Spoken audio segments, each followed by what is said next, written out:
ഇന്നും എന്നത്തെ പോലെ യുദ്ധമൊക്കെ കഴിഞ്ഞിട്ട്, അതായത് സ്കൂളിലേക്ക് പോകുന്ന ആ രാവിലത്തെ ഒരു യുദ്ധം ഉണ്ടല്ലോ, അതൊക്കെ കഴിഞ്ഞിട്ട് ഇതാ രണ്ടാളെയും വീടിന് പുറത്തേക്ക് ഞാൻ എത്തിച്ചിട്ടുണ്ട്. ഇനി ആങ്ങി ഓങ്ങി കാറ് കയറി സ്കൂളിൽ എത്തണം. ഈ കാറ് ഞങ്ങളുടെ അല്ല, ഞങ്ങളെ കാറ് സർവീസിന് കൊടുത്തപ്പോൾ അതിന് പകരമായിട്ട് ഷോറൂമിൽ തന്ന വണ്ടിയാണ്. ഇപ്പോഴാണ് ഞാൻ അതിന്റെ ബാക്ക് സീറ്റ് കയറുന്നത് കേട്ടോ. അപ്പോൾ ഓരോന്ന് കണ്ടുപിടിക്കാണ്. മക്കൾ എനിക്ക് കാണിച്ചു തരാണ് കേട്ടോ. ഇങ്ങനെ ഒരു അറയുണ്ട്, ഇങ്ങനെ ഒരു അറയുണ്ട്.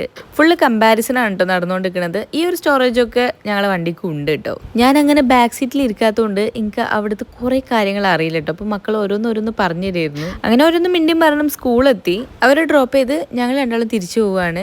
ഭയങ്കര വെയിലാട്ടോ. എന്തൊരു വെയിലാണോ ഇത്, മഴക്കാലാണോ എന്ന് സംശയം തോന്നിപ്പിക്കുന്ന രീതിയിലുള്ള വെയിലാണ്. വീട്ടിൽ തിരിച്ചെത്തി ലിയോക്കും ടോട്ടോക്കും ഫുഡ് കൊടുത്ത് കുറച്ച് ക്ലീനിങ് പരിപാടികളൊക്കെ കഴിഞ്ഞ് സുജി പോയി 1-2 മിനിറ്റ് അങ്ങോട്ടും ഇങ്ങോട്ടും നോക്കുമ്പോത്തിന് വീണ്ടും മക്കളെ സ്കൂളിൽ നിന്ന് പിക്ക് ചെയ്യാനായിട്ടോ. എത്ര പെട്ടെന്നാരോ സമയം പോവാ. ഇതിങ്ക് ബാബി ബാംഗ്ലൂരിൽ നിന്ന് കൊടുത്തയച്ച മാംഗോ ആണ് കേട്ടോ. ഈ ഒരു ആവശ്യത്തിന് വേണ്ടിട്ട് വന്നിട്ടുണ്ടായിരുന്നു. ഞാൻ ഇറങ്ങാൻ നേരത്തെ കിച്ചണിൽ പോയി നോക്കിയപ്പോ ചേച്ചി ഇത് നന്നായിട്ട് അരിഞ്ഞു വെക്കണം. അപ്പൊ ഇതൊരു ബോക്സ് കൊടുത്തിട്ട് ഞാൻ കാറിൽ കയറിയതാണ്. താത്താനെ കുറച്ച് നുണപ്പിച്ചിട്ട് ഞാൻ ഇങ്ങനെ കഴിക്കായിരുന്നു കേട്ടോ. കാറിന്ന് നല്ല മധുരമുള്ള യമ്മി യമ്മി യമ്മി മാങ്ങയായിരുന്നു കേട്ടോ. അത് ഈവനിങ് ആയപ്പോ ജിനും ബാബിയും കൂടി ഒത്തൊരുമിച്ച് എന്നെ വീഡിയോ കോൾ ചെയ്യുന്നുണ്ടായിരുന്നു.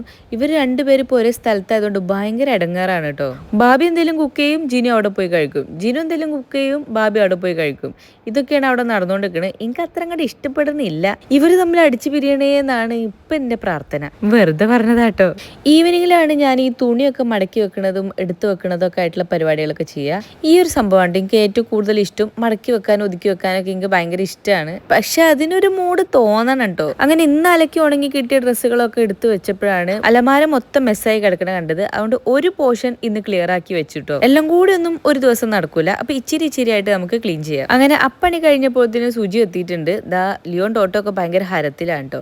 സുജി ഇന്ന് ഡയറി മിൽക്ക് ബൈറ്റ്സ് ഒക്കെ കൊണ്ടുവന്നിട്ടുണ്ട്. അപ്പൊ കണ്ടപാടന്നെ ഞാൻ എടുത്ത് വായിക്ക് ഓരോന്നായിട്ടു ബാക്കി മക്കൾക്ക് എടുത്തു വെച്ചിട്ടോ. മക്കൾ രണ്ടാളും ട്യൂഷനിലാണ്. പിന്നെ ഇന്നൊരു വേറൊരു സംഭവം നടന്നു. ഒരാവശ്യത്തിന് വേണ്ടി ഗേറ്റ് അങ്ങോട്ട് ഓപ്പൺ ആക്കിയതും ടോട്ടോ ഇറങ്ങി അങ്ങോട്ട് ഓടിയിട്ടോ. പിന്നെ അവനെ തെരഞ്ഞിട്ട് കാണില്ലേനു. ഒരു നീണ്ട 2 മണിക്കൂറിന്റെ ടോർച്ചും കുന്തൊക്കെ എടുത്തിട്ടുള്ള തെരച്ചിലിനൊടുവിൽ അവനെ കണ്ടെത്തി. ഞങ്ങൾ മാത്രമല്ല, ഞങ്ങൾ അയൽപ്പക്കം മുഴുവൻ ഇവനും തെരഞ്ഞു നടക്കുകയായിരുന്നു കേട്ടോ. കിട്ടിപ്പാട് 2 ചീത്തൊക്കെ പറഞ്ഞതാ ഈ കൂട്ടിനുള്ളിൽ കൊണ്ടിട്ടുണ്ട്. രാത്രി 11 മണി ആവാനായി. ഞങ്ങൾ ഇപ്പോഴും ഉറങ്ങിയിട്ടില്ല. നാളെ സ്കൂളൊക്കെ ഉണ്ട് കേട്ടോ. പക്ഷെ ആര്യ ഇയാന്റെ കൂടെ ഫുട്ബോൾ കാണാൻ പോവാണ്. അവന്റെ ഫേവറേറ്റ് ടീമിന്റെ പോർച്ചുഗലിന്റെ കളിയാണെന്നൊക്കെ പറഞ്ഞ് പോയിക്കാണ്. ഇനി എപ്പോ വന്ന് എപ്പോ ഉറങ്ങാനാണോ എന്തോ. എന്തായാലും ഞാൻ കിടക്കട്ടെ.